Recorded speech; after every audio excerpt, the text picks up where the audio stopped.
தாம் இசையமைத்த பாடலுக்கு காப்புரிமை கோருவதில் எந்த தவறும் இல்லை என இசையமைப்பாளர் இளையராஜாவின் காப்புரிமை ஆலோசகர் பிரதீப் தெரிவித்திருக்கிறார். புதிய தலைமுறைக்கு அளித்த பிரத்யேக பேட்டியில் இசையமைப்பாளர் இளையராஜாவின் காப்புரிமை ஆலோசகர் பிரதீப் இதனை தெரிவித்திருக்கிறார். இசையமைப்பாளர் இளையராஜாவின் காப்புரிமை ஆலோசகர் பிரதீப் நம்மிடம் இருக்கிறார். அவருடன் பேசலாம். சார் வணக்கம் சார். SP பாலசுப்ரமணியம் அவர்கள் இனி வரும் காலங்களில் இசையமைப்பாளர் இளையராஜாவுடைய பாடல்களை நான் பாட மாட்டேன் என்று சொல்லியிருக்கார். இந்த கருத்தை நீங்க எப்படி பாக்குறீங்க? இது நம்ம இவங்களுக்காக ஸ்பெஷலா எதுவும் பண்ணல. அந்த நோட்டீஸ் 2-3 வருடங்களாவே அங்க யாரெல்லாம் இது மாதிரி பர்மிஷன் வாங்காம பண்றாங்களோ எல்லாருக்குமே நம்ம அங்க இருக்கிற லோக்கல் லாயர்ஸ் வச்சு நம்ம எல்லாருக்குமே நோட்டீஸ் அனுப்பியிருக்கோம். இதுல ஒரு சில வழக்குகள் கூட அங்க நடக்குது. இது முதல் முறையா SPB சாருக்காக தான் பண்ணினாங்கிறது கிடையாது. இது மாதிரி யாரெல்லாம் இப்ப அவங்க அங்க இருக்கிற வழக்கறிஞர்களோட ஒர்க் என்னன்னா இது மாதிரி பண்றவங்களுக்கு நோட்டீஸ் அனுப்பி உரிய அனுமதி பெற்றிருக்காங்களாங்கிறது தெரிஞ்சுக்கிறது தான். இப்ப அதை நம்ம குறை சொல்ல முடியாது. அவங்க அது மாதிரி அனுமதி இருந்ததுன்னா இது மாதிரி எனக்கு ஒரு அனுமதி இருக்குங்கிறத சொல்லிட்டு அவங்க நடத்திக்கலாம். பட் அந்த மாதிரி எந்த ஒரு அனுமதியுமே பெறாம பண்றவங்களுக்கு மட்டும்தான் இது பிரச்சனையா வருமே ஒழிஞ்சு மற்றபடி ரெகுலரா பண்றவங்களுக்கு இது வராது.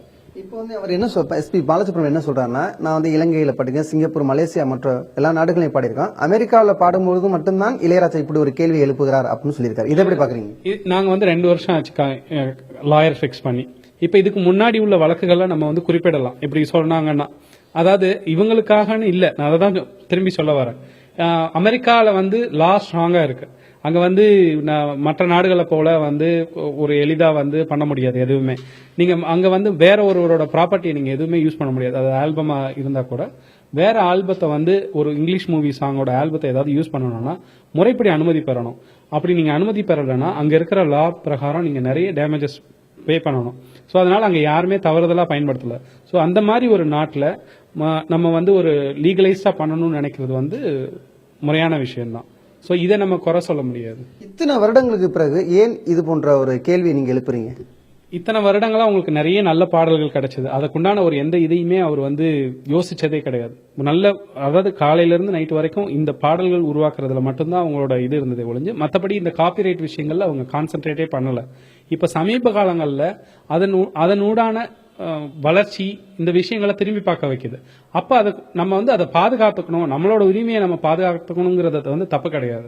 சோ அதுக்குண்டான ஒரு முயற்சி எடுக்கும்போது அதுக்குண்டான விமர்சனங்கள் தவறா பண்றாங்க. இப்ப இதே மற்றவங்க யார்கிட்டையும் அது கேட்கறது இல்லை. அந்த காலகட்டங்கள்ல இவ்வளவு ஒரு பெரிய அவேர்னஸ் இருந்ததுன்னு சொல்ல முடியாது.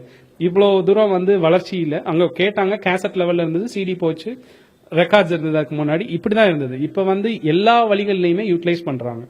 சோ அதுக்கு உண்டான வருமானம் யாருக்கோ ஒருத்தருக்கு போறதுல நமக்கு உரிமையாளருக்கு கிடைக்கணுங்கிறது அந்த போராட்டமே ஒழிஞ்சு மற்றபடி இதுல முன்ன பின்னங்கிறதெல்லாம் கிடையாது. இப்ப அவேர்னஸ் இருக்கு, அதை நம்ம யூட்டிலைஸ் பண்றோம். அவ்வளவுதான்.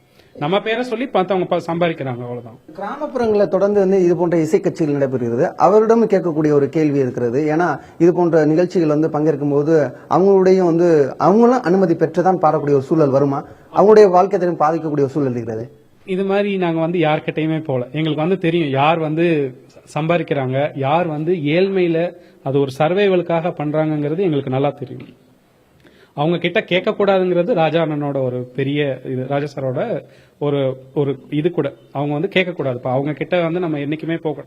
ஏன்னா நாங்க பார்த்த வரைக்கும் அவங்க அடுத்த வேளை சாப்பாட்டுக்காகவோ இல்ல ஒரு தன்னோட வாழ்க்கை தினந்தோறும் உள்ள இருக்கிற ஒரு இதை போக்குறதுக்கு தான் பாடுறாங்க. பட் வேறஸ் நீங்க இதே ஊர்ல சென்னையிலேயே பாத்தீங்கன்னா ஒரு ஷோக்கு 3 மணி நேரம் இதுக்கு 5 லட்சம் வாங்குறவங்க, 8 லட்சம் வாங்குறவங்களா இருக்கிறாங்க. பட் எங்களோட டார்கெட் அவங்க தானே ஒழிஞ்சு அன்னாடம் டெய்லி ஒரு கச்சேரி கோயில்ல பண்றவங்க எல்லாம் எங்களோட டார்கெட் கிடையாது. இப்ப இதே அமெரிக்கால $100 இருந்து $500 வரைக்கும் வாங்குறவங்கள தான் நாங்க கேட்கறோமே ஒழிஞ்சு ஏன் பண்றீங்கன்னு நான் ஒரு கெட் டுகெதர்ல பாடினவங்களையோ இல்ல ஒரு இதுல இருந்தவங்களையோ நம்ம கேட்கல.